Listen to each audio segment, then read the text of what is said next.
Gentlemen,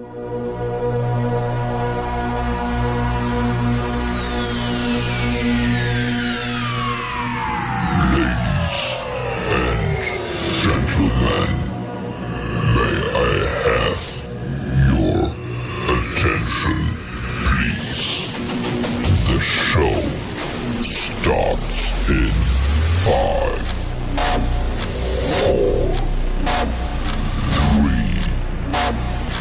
2, 1, go. Assalamualaikum warahmatullahi wabarakatuh. Perkenalkan, nama saya Swida Utaminisi, NIM 185211182 dari MBS 5E IAIN Surakarta. Nah, di sini saya membuat video ingin menjawab soal UAS Manajemen Syariah yang kelima, yaitu bagaimana membangun struktur organisasi syariah. Nah, sebelumnya pengertian struktur organisasi yaitu susunan atau hubungan dari berbagai bidang yang berupa sebuah organisasi untuk menjalankan kegiatan-kegiatan agar tercapainya tujuan yang telah ditentukan. Nah, struktur organisasi itu menggambarkan secara jelas pemisah kegiatan dari pekerjaan antara yang satu dengan yang lainnya, juga bagaimana hubungan antara aktivitas dan fungsinya dibatasi. Di dalam struktur organisasi yang baik harus dapat menjelaskan hubungan antara wewenang siapa dan melapor ke siapa dan bertanggung jawab kepada siapa. Jadi terdapat suatu pertanggungjawaban yang akan dikerjakan. Bagaimana membangun struktur organisasi syariah itu sendiri, yaitu dengan membangun budaya keterbukaan. Kita tidak dapat membangun kepercayaan di dalam sebuah organisasi kecuali pemimpin tersebut belajar atau mencari cara untuk berkomunikasi secara terbuka dengan bawahan. Bisa juga dengan membangun organisasi di mana kejujuran merupakan norma atau hal pokok ataupun hal penting dalam berorganisasi. Tentunya dalam keterbukaan ini, sebelum kita terbuka kepada orang lain, kita harus terbuka dengan diri sendiri, atau sebelum terbuka dengan pihak luar, kita harus terbuka dengan diri sendiri. Dan dalam hal ini terdapat dua hal yang menjadi inti dari budaya keterbukaan. Yang pertama, pemimpin harus berkata dengan sejujur-jujurnya, tanpa mengubah-ubah isi. Seperti halnya saat pemimpin menyatakan keputusan, sehingga bawahan harus melaksanakan atau mengerjakan keputusan tersebut dengan sebaik-baiknya atau semaksimal mungkin kemampuannya. Yang kedua yaitu pemimpin harus mendorong bawahannya untuk berkata yang sebenar-benarnya.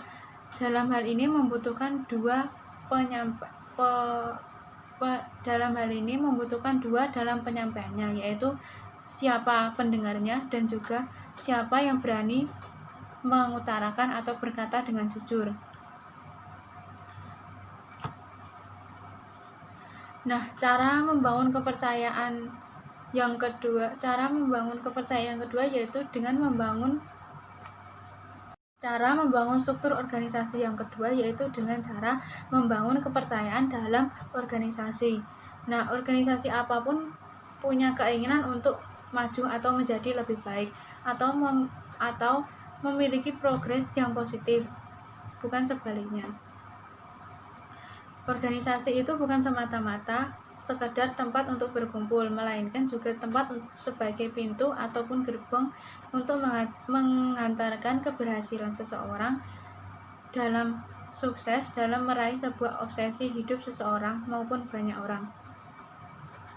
Sehingga banyak pakar yang telah mengatakan bahwa kunci keberhasilan suatu struktur organisasi yaitu kepercayaan, di mana kepercayaan itu harus dibangun dan dimiliki organisasi itu. di mana kepercayaan harus dibangun dan dimiliki organisasi terhadap visi dan misi, strategi, dan kemampuan sukses organisasi. Nah, kepercayaan bahwa kebijakan organisasi dijalankan dengan adil, dan kepercayaan bahwa semua orang yang ada dalam organisasi dipimpin oleh pemimpin yang adil dan peduli terhadap mereka.